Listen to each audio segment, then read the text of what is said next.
Let us, therefore, brace ourselves to our duties, and so bear ourselves that if the British Empire and its Commonwealth last for 1,000 years, men will still say, this was their finest hour.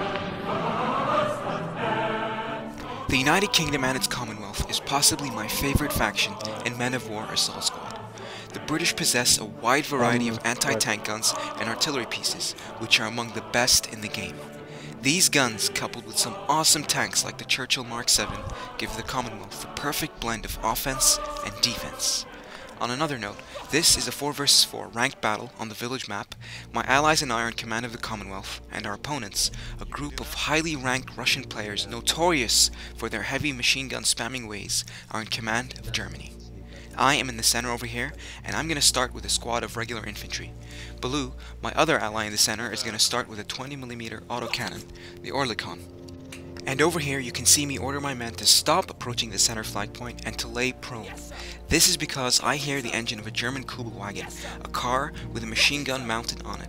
You should always get in the habit of scrolling around the fog of war, especially early on in the game, because vehicle sounds can be heard anywhere on the battlefield, giving you a fairly good idea of what to expect. If I rush in my infantry squad to the center, the German car is going to mow them down with machine gun fire and set me back, so I decide to wait for Baloo's Oerlikon for covering fire. Of course, in the meantime, our opponents are going to have the opportunity to capture the center flag point and lay down sandbags for cover. So what I want to do at this point is to spread out my men and get some line of sight on the center. Line of sight refers to the area that is visible by your men. If the Oerlikon cannot personally see enemy infantry in the center, but you have a nearby soldier spotting them, the Oerlikon will still have line of sight on them and will open fire. Line of sight is shared between your units and also between players on the same team. What you see is what everyone else sees on the team. And over here I've managed to get some line of sight for Baloo's Oerlikon, and he begins to fire at the sandbags deployed by our opponents near the flag. 20mm and 40mm autocannons are the best weapons against sandbags. A few shots from an autocannon will shred any position fortified with sandbags, so naturally our opponents are going to try to take the Oerlikon out, either by flanking it with infantry or by bringing up something to counter it. So they quickly bring up the German Flak 38, the German 20mm autocannon, which quickly opens fire on Baloo's Oerlikon, killing its gunner. I quickly reman the Oerlikon with one of my men in an attempt to return fire at the enemy Flak 38, but the Oerlikon's gun is damaged, as indicated in the lower left corner of the screen with the Oerlikon selected. So we've essentially lost the first engagement in the center. The Germans have managed to outgun us with their Flak 38 and can either try to push us, or they can lock down the center with more infantry and possibly those pesky heavy machine guns that they love to spam. The key in this sort of situation is to remain calm. Often when players have a bad early game, it affects their gameplay throughout the rest of the game. The fight is not over. We need to counterattack as fast as possible before the Russians have 3 or 4 MGs covering the center. So Baloo brings up a 6-pounder, a cheap but very sturdy anti-tank gun, and I'm gonna buy him a half-track so that he can tow it up to the front line as fast as possible. I've also brought up another squad of regular infantry. One thing that you have to keep in mind when you play assault zones is that the way you get funds is by the payback system. The more you lose in the beginning, the faster you gain manpower, and manpower is what you use to buy units. This rewards aggressive players. If you sit there in the beginning of the game and camp, the rate at which you gain manpower is very slow. However, if you are aggressive and you lose a lot of your men in the beginning, that isn't such a bad thing, because the rate at which you get MP is going to increase, meaning you can bring up the heavier stuff like tanks before your enemy does. Obviously, this doesn't mean you should suicide charge all your men to gain MP faster, because that's just a waste. Anyway, Baloo sets up his 6-pounder, and with the Flak 38 in sight, he fires an armor-piercing round, and it kills one of the 2 crew members of the Flak 38. The reason why he's using AP rounds is because the gun has a longer effective firing range when firing AP rounds than when it fires highly explosive rounds. This allows him to snipe the crew members off the Flak 38, making it possible to get closer and hit it with a highly explosive round for the finishing blow. Remember, you don't want to get too close to an autocannon because it will make short of most early game units, including this anti-tank gun. With the Flak 38 down, I rush up some men to the center, revealing an enemy Pak-41. Baloo quickly fires a round at it and decrews it. With the Pak-41 and Flak 38 down, Blue decides to use the half-track that towed the 6-pounder to flank the enemy position from the left.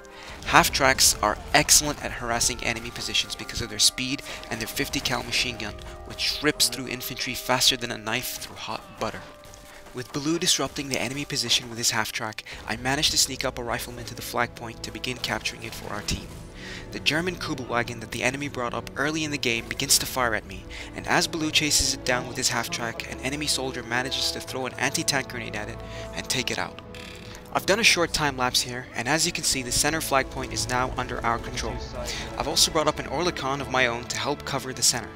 Don't forget that 20mm autocannons are not only effective against infantry and light vehicles, but they can also bring down buildings if you fire at them from a close enough range. I decide to take down this building on my right here to prevent it from being used as cover or as a firing position by our enemies. In the meantime, Blue is going to bring up some Royal Engineers to begin mining the center flag point. The Royal Engineers are an interesting unit. For 1 hero point, you get a group of engineers who come equipped with anti-tank and anti-personnel mines, as well as barbed wire and tank traps. Royal Engineers can really hinder an enemy counterattack if you can protect them while they lay down their mines. I've done another time lapse here, and Mike, our ally on the left flank, has given me a radio operator. The radio operator is a hero unit that all the 5 factions in the game can call in for 4 hero points. The radio operator comes equipped with a flare gun that can fire flares at enemy positions. Once the flares land on the ground, red smoke is popped. This smoke is visible to all players in the game, but only lasts about 5 seconds. Once the smoke disappears, an off-map artillery strike with deadly accuracy lands where the smoke is popped. The reason why we've brought up a radio operator is because our opponents are spamming defensive emplacements. Although we still control the center flag point, you can see 3 enemy machine gun emplacements here in the center of the map, 2 with sandbags around them and 1 with no sandbags. Now I've cut out a lot of footage to keep this video from being too long, but what you missed since the last time lapse was a constant stream of emplacements. We were able to deal with them by bringing up 20mm autocannons and saboteurs. The Saboteur is a special British hero unit that costs 1 hero point. The Saboteur also comes with a flare gun, but only has 5 flares compared to the radio operator who comes equipped with 50 flares. The flare gun has also recently been changed to fire 5 flares at once. Before the last patch, flare guns would only fire 1 flare at a time before having to reload. So anyway, by using 20mm autocannons and flare guns, we've managed to effectively shut down the enemy emplacement spam. Just keep in mind that the best time to use flares on an enemy is when you think they are not paying attention to the area you are flaring, or when their placements are not fully crewed and so cannot be moved. A competent player will move their units out of a position that is marked with red smoke, so you should use your flares wisely. Now I've posted a long thread in the Men of War Assault Squad forums about this issue, and I think this video kind of demonstrates how MG spams are really ruining the game. We're around the 15-minute mark at this point of the battle, and the enemy hasn't spawned a single tank, and they're playing as Germany. It's become a matter of how fast they can bring up Flak 38s and HMGs to the front line, and a test of how fast we can decrew them and destroy them with our own autocannons and flares. This is ruining the game. A lot of people are arguing that the problem is much bigger than this, and that the reason why this kind of gameplay works in the first place is because of the map sizes. While that may be true to a certain extent, it doesn't change the fact that you need to adapt to what is happening on the battlefield, and that means tons and tons of emplacements to counter the enemies and tons of flares. I end up banking for an MK7 Churchill tank, which is one of the most heavily armored tanks in the game. With 152mm of frontal armor and 95mm of side armor, this tank can take a lot of punishment, making it a good pusher tank. It also has a decent gun, which should be able to deal with the constant stream of emplacements. However, the enemy has their own way of dealing with a really slow tank like the Churchill. Our opponents begin to bombard my tank with howitzer fire in an attempt to damage its tracks. Once the tracks are down, all they need to do is move up one of their radio operators and call in a pinpoint artillery strike on my tank and have it blown sky high. However, I'm very aware of this and keep my distance. I keep trying to destroy their emplacements with highly explosive rounds from max range, but this is not a very easy thing to do. In the meantime, I'm going to slowly crawl forward my infantry to try and recap the center flag back for our team. But before I know it, my Churchill tank suddenly blows up after taking a critical shot. I quickly look up at the top left corner of the screen, and it turns out that the enemy has brought up a Jagdpanther, a German heavy tank destroyer. German heavy tank destroyers have superb penetration values, and this is demonstrated here. The Jagdpanther took out my Churchill from the front with a single shot. He may have gotten a little lucky to instantly blow it up with one shot, but nevertheless, the Jagdpanther is a tank destroyer that must be given its respect. In the meantime, Mike, who is our ally on the left flank, manages to use one of the UK's strongest units, the 3.7-inch flak gun. Just like the German Flak 37, this anti-aircraft gun can also be used against enemy armor. It has superb penetration at max range and can destroy pretty much any tank in the game if it is positioned properly. Anyway, Mike manages to get a flank shot on the Yak Panther, which unfortunately I didn't manage to record, and ends up damaging his track. With no track, the Yak Panther is a sitting duck that can't even turn around to face incoming threats. Mr. Kneed, our ally on the far right flank, quickly rushes up a Comet, which is another sturdy British tank with an excellent gun, and finishes off the Yak Panther with a brutal flank shot at medium range. It's a shame I didn't get to record that either, and of course the reason behind that is a lack of a replay function in the game. I got it. Very nice, very nice. With the Yak Panther gone, we managed to reclaim the center flag point, and the tide quickly shifts in our favor. Baloo ends up purchasing the Royal Artillery. For 6 hero points, you get 2 25-pounder howitzers.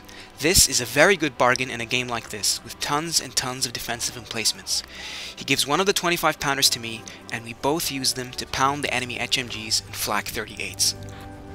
With the center locked down, we quickly launch a combined attack on the right flank and manage to hold it for quite a while before we lose it again to a desperate counterattack from the enemy. The remainder of the battle sees us holding on firmly to the center flag point and dominating with our artillery. Now I guess the most obvious thing that you can take away from this battle is the fact that defensive emplacement spams are not unbeatable. Good use of artillery, flares from saboteurs and radio operators, as well as our Orlikons, shut down the lame Russian tactic of spamming machine gun nests and Flak 38s. In the end, it comes down to good teamwork and coordination. Good game to our opponents, and I guess I'd just like to remind everyone to comment, rate, and subscribe. Good game, guys.